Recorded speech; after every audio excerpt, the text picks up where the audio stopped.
Fala orangotangos, Henrique aqui. No vídeo de hoje, aquele que vos fala. Está na hora de fazermos um vídeo com uma temática muito diferente e interessante que aparece em alguns animes famosos, mas pouca gente comenta. É comum nós termos níveis de poder na maioria dos animes que existem, havendo desde personagens horríveis e fracos até os incríveis cidadãos invencíveis. Entre os personagens fortes temos os mais fortes da obra, e serão esses indivíduos que serão a temática do vídeo. Iremos falar sobre os personagens no topo das suas obras. Porém, subiremos ainda mais o nível. Eu quero mostrar para vocês uma lista com 5 caras que são tão poderosos que só o autor da história conseguiu matar eles. Essa é uma lista com personagens muito raros que dificilmente aparecem, porque eles acabam facilitando a resolução dos conflitos e tiram o brilho dos protagonistas das histórias. Só que no caso dos 5 personagens dessa lista, na minha opinião, todos eles são bem legais, os melhores dos seus respectivos animes. Sendo assim, sem mais delongas, vamos parar com a demora e partir para comentar sobre 5 personagens invencíveis que só o autor conseguiu vencer. Mas antes de começar o vídeo, não se esqueçam de deixar o like e se inscrever no canal para me ajudar a crescer aqui no YouTube. Vamos pro vídeo. Começamos a nossa lista com o pecado do orgulho. Escanor é o humano mais forte do mundo e dono do poder Sunsine, que o torna mais poderoso conforme o sol se aproxima do auge. Ao meio-dia, ele se transforma no estado Tione, onde sua força beira o divino e ele se torna praticamente invencível. Escanor derrota chefes finais, enfrenta Meliodas em sua forma demoníaca e chega a lutar contra o rei demônio com poder equivalente ao de um deus. Porém, esse nível de força cria um grande problema para o autor. Qualquer batalha durante o dia se torna trivial para Escanor, o que quebra a tensão e desequilibra a narrativa. A solução foi dar ao personagem uma morte heróica. Escanor usa todo o Sunsine, queimando seu corpo por completo para salvar seus aliados. Foi a única forma de remover um personagem tão forte que atrapalhava o equilíbrio da obra. Mesmo com a decadência do anime, sem dúvidas Escanor é o melhor personagem da história, sendo bem mais lembrado que o próprio Meliodas. Desde a primeira aparição até o seu final, Escanor conseguiu impactar os telespectadores, que adoravam ver ele esmagando seus inimigos e tendo um desfecho honroso. O segundo personagem da lista é o vilão mais memorável de Bleach. Suzuki Aizen é um dos vilões mais poderosos e inteligentes dos animes. Sua Zanpakuto, Kyoka Suigetsu, controla todos os sentidos do oponente e coloca qualquer um em hipnose absoluta, tornando impossível saber o que é real. Após se fundir ao Ojuku, Aizen ganha forma evolutiva infinita, regeneração e força muito acima do nível dos capitães. Ele derrota diversos inimigos de forma humilhante e demonstra poder próximo ao divino. O problema surge quando o autor percebe que não existe uma forma justa ou crível de derrotar Aizen. Ele ficou simplesmente acima das capacidades do universo da obra.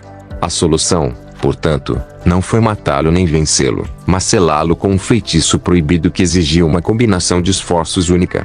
Aizen não foi derrotado, foi armazenado, porque sua força quebrava completamente a história. Mesmo ele retornando nessa última temporada do anime, obviamente agora Aizen ficou mais ofuscado por conta do antagonista desse arco. Mas o importante mesmo é que ele foi um dos vilões mais lendários e cumpriu esse papel na obra. Particularmente eu fiquei em choque quando descobri que ele armou a própria morte e enganou todo mundo do mundo das almas. Isso sim é um plot twist inesperado. O terceiro personagem da lista é o maior membro do clã Uchiha em toda a história de Naruto. Madara Uchiha é o auge do poder em Naruto, uma combinação de todas as habilidades mais perigosas da série. Sharingan, Mangekyo, Susanoo perfeito, controle sobre a Kurama, Mokuton graças às células de Hashirama, além do Rinnegan e do poder dos 6 caminhos. Quando renasce durante a Quarta Guerra Ninja, Madara enfrenta sozinho a Aliança Shinobi e atropela milhares de ninjas sem esforço.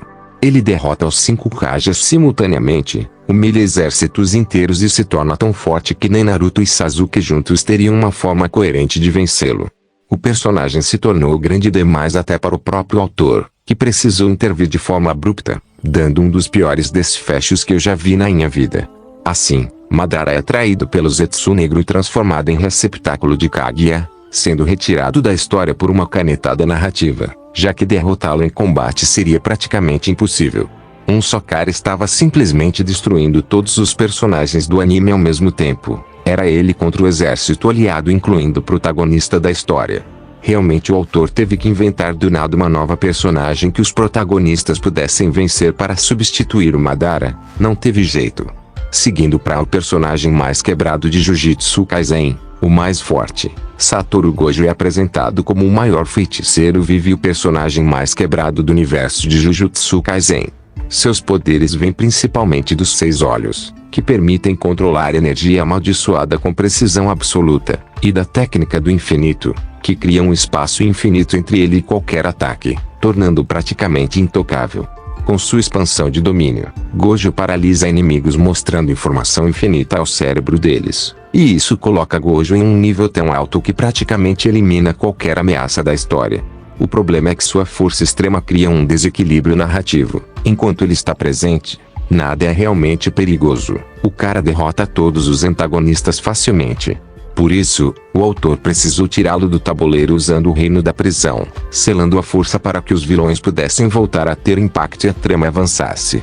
Porém a prisão não seria o suficiente para satisfazer os fãs, que queriam o retorno triunfal do melhor personagem do anime. Então Gojo voltou para uma última dança. O mais forte enfrentou o Rei das Maldições, Sukuna, bufado com os poderes das 10 sombras do Megumi. Com o poder do Mahoraga, Satoru Gojo é cortado ao meio e morto de vez.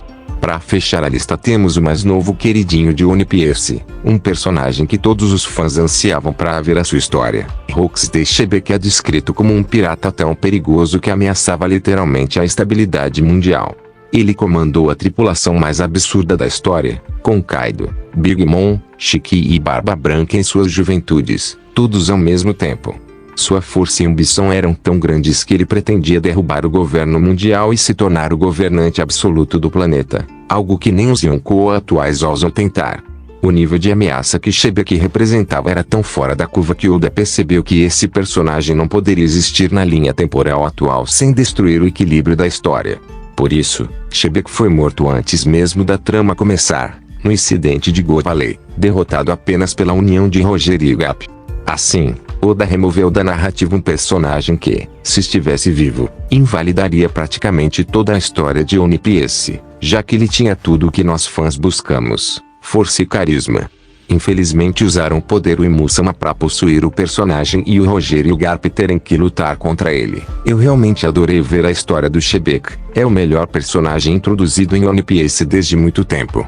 E é dessa maneira que eu finalizo o vídeo de hoje. Se vocês gostaram do vídeo, não se esqueçam de deixar o like e se inscrever no canal para fortalecer meu trabalho. Obrigado por assistir.